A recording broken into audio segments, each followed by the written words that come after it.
1, 2, 1, 2, 3.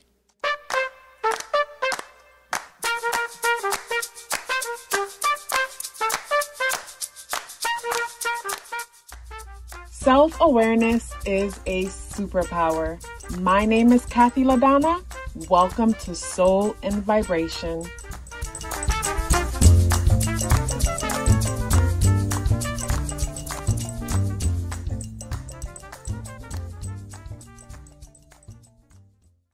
Having Jupiter in Scorpio or in the 8th house. So with this placement, this talks about someone who basically is very knowledgeable when it comes to the occult, metaphysics, and the unknown.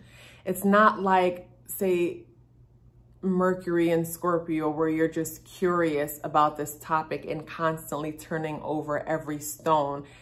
You know, having Jupiter here, you are focused. Like, I feel like these are the people who become like spiritual teachers and leaders and philosophers when it comes to metaphysics, the occult, and the unknown, because you are constantly educating yourself when it comes to this and basically looking at it in such a bigger picture. You are someone who will become knowledgeable when it comes to this, because basically you're spending your own free time to expand your mind when it comes to this area.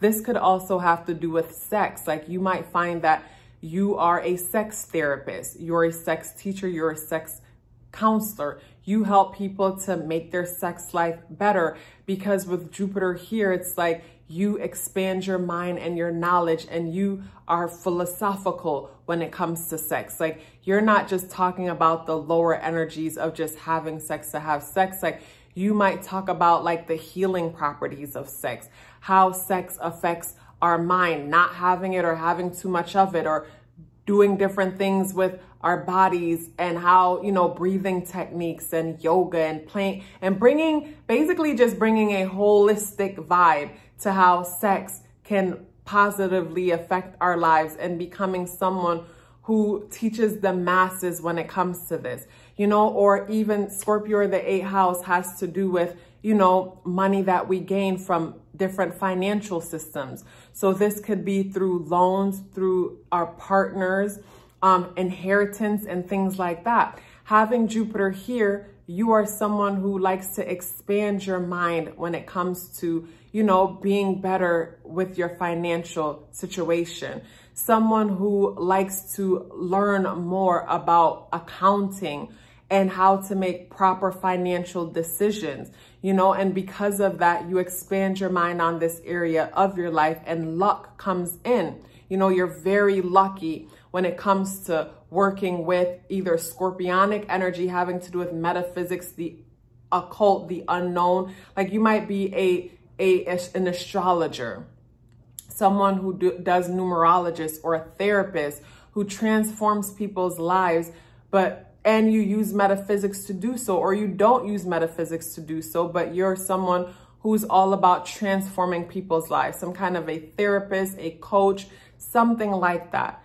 But lots of luck will come to you when it comes to this. And again, luck is when preparation meets opportunity.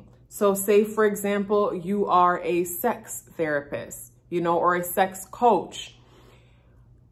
And basically you write a book, you write an ebook, you put your book out there, and your book blows up. And now you are on tour, whether it's a virtual tour, speaking to different audiences on different platforms. To everyone else, you will seem to be lucky, like some random person who just writes a book on sex, writes a book on finances, writes a book on the occult, metaphysics, when in all reality, you're not just lucky, you've been preparing. For years, you've been studying the occult. You've been understanding it from yourself, from your own personal perspective, in order to teach it to other people. You know, because I feel like in order for us to be good teachers or healers, we have to come from a place of personal experience. So you've been working on your credit, you fixed your credit. And from fixing your credit, you write an ebook and show people how to basically delegate when it comes to other people's money, how to use other people's money, loans or different things like that. It's like the book Rich Dad, Poor Dad, and how it teaches you to, you know, borrow some money and invest that money and flip it and then make more money. You've been practicing this. So you're teaching from a place of personal experience. So basically, yes, to other people, you look lucky because you just wrote some book about sex, and you know, they're haters, so they didn't even take the time to read the book. So they're assuming, oh, he or she just wrote some raunchy book about sex and it blew up, when in all reality, you're coming from a place of personal experience.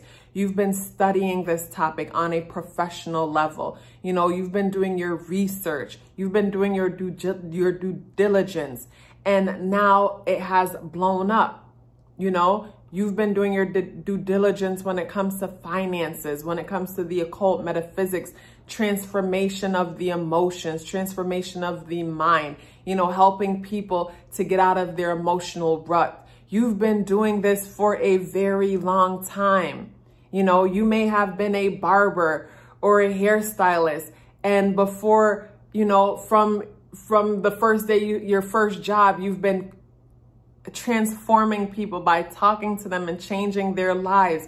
So now everybody thinks that it's just from the past 4 or 5 years that you've been a coach or a therapist, that you've been changing lives, when you've been preparing forever. They just couldn't see it. But forget about the haters. It's important for you to know that you are prepared by putting the work in, because the more work that we put into something, and the more we know something, is the more we're going to be confident about expressing ourselves in this area. And the more confident we are in ourselves, the more other people will trust and believe in whatever it is that we are sharing with them. So yeah, Pluto, I'm talking about Pluto because I'm talking about Scorpio in the 8th house. But yeah, Jupiter energy is all about luck, expansion, opportunity, wealth, abundance. All of that will come to you if you are working in a field that has to do with Scorpio or the 8th house energy. Keep in mind, too much of anything is no good. So moderation is extremely important. You know, it's important not to want to get greedy when it comes to finances and money and things like that, to where it's like you do yourself a disservice because you overdid it and put yourself in debt and other people. Or when it comes to metaphysics, the occult, the unknown, greed for power, to where you start working with other deities and beings that you know nothing about, and literally drive yourself crazy in the process because you didn't know what you were doing, or hurt other people in the process, because basically you were just trying to be power hungry with it. So too much of nothing isn't good. But overall, when it comes to Scorpio energy being so strategic, you know, Scorpio energy having to do with being so transformational and inspiring and uplifting. It's like that Phoenix energy, basically dying and rising from the ashes. I feel like with Jupiter being here and you constantly rising from the ash as a better you, it's like as you get older and later on in life, you will experience a lot of wealth, a lot of luck, a lot of opportunity. Be careful when it comes to this placement, when it comes to, say, marrying a partner who might take advantage of your wealth, who might take advantage of the opportunities that come to you. Marrying someone who might be too, what's the word, like basically might be too quick to spend because, you know, they want to enjoy the larger things in life, but they don't know the hard work that goes into it. You know, that came to mind, that it is important to, you know, be conscious of that, because of course the 8th house has to do with, you know, our partner's wealth and the people that we marry into. So yeah, you might marry into a family that is very lucky and a lot of opportunity comes through them, or maybe they are the ones benefiting from your luck and your opportunity. If you are still here with me, please drop me a red heart in the comment box below. I would love to hear from you. Love yourself as if your life depended on it, because it does. Take care of yourself, and I look forward to seeing you in the next video.